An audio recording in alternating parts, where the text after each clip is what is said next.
Hello friends, welcome to this channel stock market info. तो चलिए friends, video को start करेंगे। जैसे कि आप स्क्रीन पर देख सकते हो, आज डिस्कस करेंगे फ्रेंड्स ऐसी कंपनीज जो वायर्स एंड केबल सेगमेंट में काम करती हैं, उनके लिए अपॉर्चुनिटीज़ अब ओपन हो रही हैं।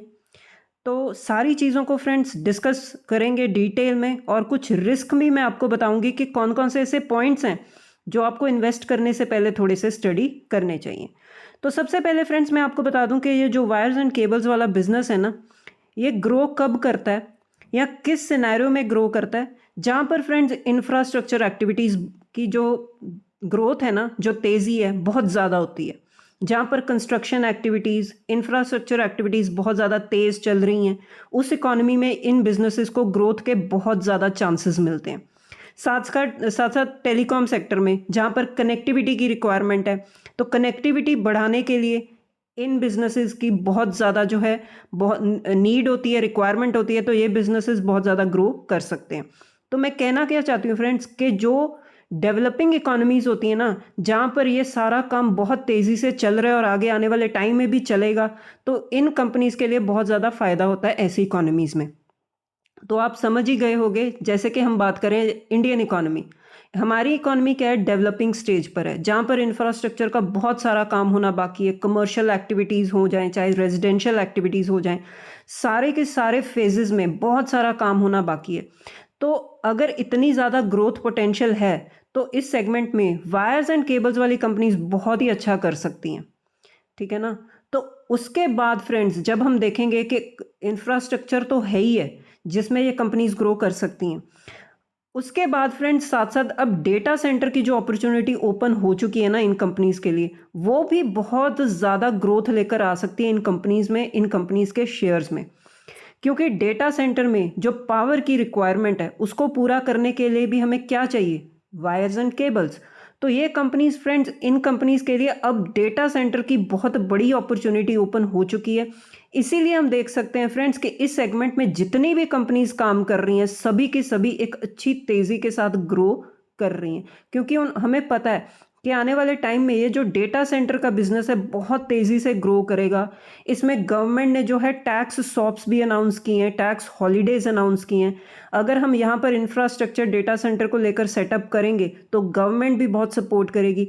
तो इस अपॉर्चुनिटी को ग्रैब करने के लिए बहुत सारे बड़े बड़े बिजनेसेस आ रहे हैं इस फील्ड में। तो इस अपॉर्चुनिटी को वायर्स एंड केबल्स वाली कंपनीज भी ग्रैब करेंगी करेंगी। तो इस सेगमेंट में फ्रेंड्स जो बोफा सिक्योरिटीज हैं, उन्होंने दो कंपनीज को हाईलाइट किया जो आने वाले टाइम में अच्छा कर सकती हैं। वो दो कंपनीज कौन सी हैं friends? Polycab number 1, number 2 KEI industries. तो बोफा सिक्योरिटीज का ये मानना है कि ये दो कंपनीज वायर्स एंड केबल्स वाले बिजनेस में बहुत ही अच्छा कर सकती हैं, इसीलिए उन्होंने बाय की रेटिंग असाइन की इन दोनों कंपनीज को। जिसमें पॉलीकैब को उन्होंने कहा कि ये 11,000 तक ये शेयर टच कर सकता है, जिसमें आप बोल सकते हो कि करंट लेवल से 21% की ग्रोथ ये शेयर दिखा सकता है। और साथ साथ KEI इंडस्ट्रीज ये 6300 तक ये शेयर जा सकता है, मतलब रफली 14% की ग्रोथ ये कंपनी दिखा सकती है आने वाले टाइम में। अगेन फ्रेंड्स, ये लॉन्ग टर्म के टारगेट्स होते हैं, बिजनेस बहुत अच्छा ग्रो कर सकता है, इसीलिए बोफा को ऐसा लगता है कि ये कंपनीज अच्छा कर सकती हैं, इसीलिए उन्होंने हायर साइड के टारगेट्स दे दिए। अनडाउटेडली फ्रेंड्स, हम चार्ट चेक अगर लेंगे तो आप देखोगे कि पॉलीकैब जो 9000 के आसपास अब ट्रेड कर रहा है, बहुत बड़ी कंपनी फ्रेंड्स ये बन चुकी है। जब ये मिड कैप टाइप का स्टॉक होता था तब से मैं इसे स्टडी कर रही हूँ। 1.36 लाख करोड़ का इसका मार्केट कैप है। अभी भी टॉप लेवल से हल्का सा करेक्ट हुआ स्टॉक, 10,000 को टच किया था इस कंपनी ने, शेयर ने। और क्यों? बढ़ती हुई पावर की डिमांड, डेटा सेंटर, इंफ्रास्ट्रक्चर, ये सारी चीज़ें इन कंपनीज के लिए एक पॉजिटिव बूम लेकर आ सकते हैं, इसीलिए ये कंपनी अच्छा कर रही है। अगर आप KEI इंडस्ट्रीज को भी देखोगे, ऑलमोस्ट अपने हायर लेवल को इसने टच किया है। बीच में एक गिरावट आई थी, ह्यूज करेक्शन आया था, लेकिन फिर भी कंपनी ने कम बैक किया। कम बैक क्यों होता है फ्रेंड्स कंपनीज में? बिजनेस बिजनेस कंपनी अच्छा कर सकती है, अच्छा कर भी रही है, रिजल्ट्स अच्छे दिखा रही है, इसीलिए हम देख सकते हैं कंपनी ने कम बैक किया। मिड कैप साइज की कंपनी है ये फ्रेंड्स, 52,000 करोड़ के आसपास का मार्केट कैप है। तो ये दो कंपनीज फ्रेंड इस सेगमेंट में अच्छा कर सकती हैं, तो इसीलिए इनको हायर साइड के टारगेट्स मिले। तो आप चाहो तो इस सेगमेंट में ये दो कंपनीज या और भी ऐसी कंपनीज हैं जो वायर्स एंड केबल्स में काम करती हैं, उनको स्टडी कर सकते हो, क्योंकि बहुत बड़ी अब अपॉर्चुनिटी इनके लिए ओपन हो चुकी है। नाउ फ्रेंड्स, इस वीडियो का सबसे इंपॉर्टेंट पार्ट, रिस्क। अब अच्छी अच्छी बातें सुनकर फ्रेंड्स हम इन्वेस्ट तो करना चाहते हैं कंपनीज़ में, हमें लगता है कि हाँ कंपनीज़ अच्छा कर सकते हैं, लेकिन फ्रेंड्स जब भी आप कंपनी स्टडी करते हो ना, आप थोड़ा सा दूसरा पार्ट भी स्टडी करो। जैसे बोलते हैं ना, हर कॉइन के दो साइड्स होते हैं, तो रिस्क भी हमें पता होना चाहिए, या पॉइंट ऑफ कंसर्न, ये पॉइंट्स हमें स्टडी करने ही पड़ेंगे। उसके बाद आपकी इन्वेस्टमेंट डिसीजन जो होगा ना, वो थोड़ा सा कॉन्फिडेंस आ जाएगा आपके डिसीजन में, अगर आप रिस्क को साथ में लेकर चलोगे, स्टडी करोगे। तो इस सेगमेंट में फ्रेंड्स रिस्क क्या है? सबसे बड़ा रिस्क है friends rising prices of copper. ये सबसे बड़ा रिस्क है इस सेगमेंट का। मतलब कॉपर के अगर प्राइसेस इंक्रीज होंगे तो इसका बेनिफिट पता है किसको मिलता है? वो कंपनीज जो कॉपर को मैन्युफैक्चर करती हैं, जैसे कि हिंदुस्तान कॉपर।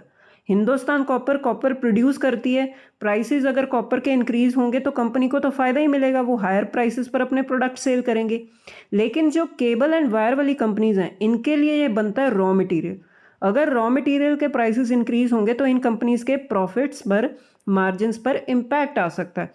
तो ये नंबर 1 रिस्क है कॉपर एंड वायर वाली ये जो वायर एंड केबल वाली कंपनीज हैं, कि अगर कॉपर के प्राइसेस बढ़ेंगे तो आने वाले टाइम में प्रॉफिट्स पर प्रेशर आ सकता है। तो जब भी आप इन कंपनीज को इन्वेस्ट करो, कॉपर के प्राइसेस को साथ साथ स्टडी करते जाओ। अब ये नहीं है कि कॉपर के प्राइसेस अगर बढ़ेंगे ये कंपनीज खराब होगी, ये ऐसा नहीं होता। आपको थोड़ा सा आइडिया होना चाहिए कि कंपनी के अगर प्रॉफिट्स में कमी आई है, क्यों आई है।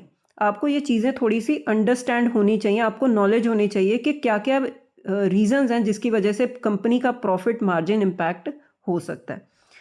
ये तो हो गया फ्रेंड्स पहला रीज़न। दूसरा रीज़न है friends entry of the biggest group, Aditya Birla group. अब आदित्य बिरला ग्रुप भी फ्रेंड्स इस सेगमेंट में एंटर कर रहा है, कॉपर जो वायर्स एंड केबल्स वाला जो बिजनेस है उसमें एंटर कर रहा है। अनडाउटेडली फ्रेंड्स ये कोई मतलब इंट्रोडक्शन की ज़रूरत नहीं है इस ग्रुप को, इतना बड़ा ग्रुप है, इनको मतलब किसी भी चीज़ की फंड रेजिंग की कोई दिक्कत नहीं है, इस्टेब्लिश्ड ग्रुप है, गुडविल है, नेटवर्क है, ऑलरेडी इनकी बहुत ज़्यादा कंपनीज़ हैं जो इसी फील्ड में काम करती हैं, कंस्ट्रक्शन एक्टिविटीज़ में, इंफ्रास्ट्रक्चर एक्टिविटीज़ में काम करती हैं, तो इनको एक ऑलरेडी एक लीवरेज मिल जाती है। अब आदित्य बिरला ग्रुप ने जब पेंट सेगमेंट में एंट्री की थी तो पेंट सेक्टर वाली कंपनीज में पैनिक आ गया था, क्योंकि एक डिसरप्शन आ जाती है ना, ऑलरेडी एक बड़ा ग्रुप एंटर कर रहा है तो मार्केट शेयर कैप्चर करेगा ही करेगा। आदित्य बिरला ग्रुप ने भी फ्रेंड्स अनाउंस किया कि ये इस फील्ड में भी एंटर करेंगे, और किसके थ्रू एंटर करेंगे? अपना जो उनका अल्ट्राटेक सीमेंट वाला जो बिजनेस है, ये लिस्टेड स्पेस में कंपनी, बहुत बड़ी सीमेंट स्पेस में कंपनी है, तो ये जो एंटर करेंगे वायर एंड केबल मार्केट में, ये एंटर करेंगे थ्रू अल्ट्राटेक सीमेंट, मतलब इस सेगमेंट के अंडर ये काम करेंगे। और 1800 करोड़ का जो है केपेक्स इन्होंने अनाउंस किया है, और मैन्युफैक्चरिंग प्लांट लगाएंगे इन गुजरात। मतलब ऑलरेडी एक बहुत बड़ा ग्रुप है, और जो स्टार्ट भी कर रहा है वो 1800 करोड़ इन्वेस्टमेंट के साथ कर रहा है, कोई छोटी मोटी इन्वेस्टमेंट नहीं है, बहुत बड़ी इन्वेस्टमेंट है। अब ये ग्रुप भी इस फील्ड में एंटर कर रहा है तो कंपटीशन बढ़ेगा। उसके बाद फ्रेंड्स इन्होंने जो टाइमलाइन सेट की है, ये जो प्लांट उन्होंने बोला है ये स्टार्ट करेंगे, ऑपरेशंस इसमें स्टार्ट हो जाएंगे बाय दिसंबर 2026। इसमें इन्होंने एक सीईओ भी अपॉइंट किया नए बिजनेस वेंचर के लिए, और इनका टारगेट भी क्या है? ये मोस्टली हाउस होल्ड और कमर्शियल जो है सेक्टर को टारगेट करेंगे, क्योंकि वहाँ पर ही तो सबसे ज़्यादा रिक्वायरमेंट होती है वायर्स एंड केबल्स की, पावर कनेक्टिविटी की। तो ये मतलब मेरे कहने का मतलब क्या है कि अगर आप वायर एंड केबल सेगमेंट को स्टडी कर रहे हो तो आप ये दो फैक्टर्स को डेफिनेटली स्टडी कीजिए, एक तो कॉपर के प्राइसेस और एक मतलब बड़े ग्रुप की एंट्री। तो जब भी बड़े ग्रुप की एंट्री होती है तो कंपटीशन बढ़ता है, और कंपटीशन बढ़ने से होता क्या है कि मार्केट शेयर जो है उसको प्रोटेक्ट करना पड़ता है। जो इस्टेब्लिश्ड कंपनीज हैं वो मार्केट शेयर ग्रो भी करेंगी और उस साथ साथ अपना डिफेंड भी करेंगी। तो ये सारी चीज़ें आपको थोड़ी सी साइड बाय साइड स्टडी करनी पड़ेंगी। तो ठीक है फ्रेंड्स, अगर आप इस सेगमेंट में इंटरेस्टेड हो तो आप इसके अलावा और भी कई कंपनी इस सेगमेंट में स्टडी कर सकते हो। तो ठीक है फ्रेंड्स, वीडियो में इतना ही, मिलते हैं नेक्स्ट वीडियो में। Till then bye bye.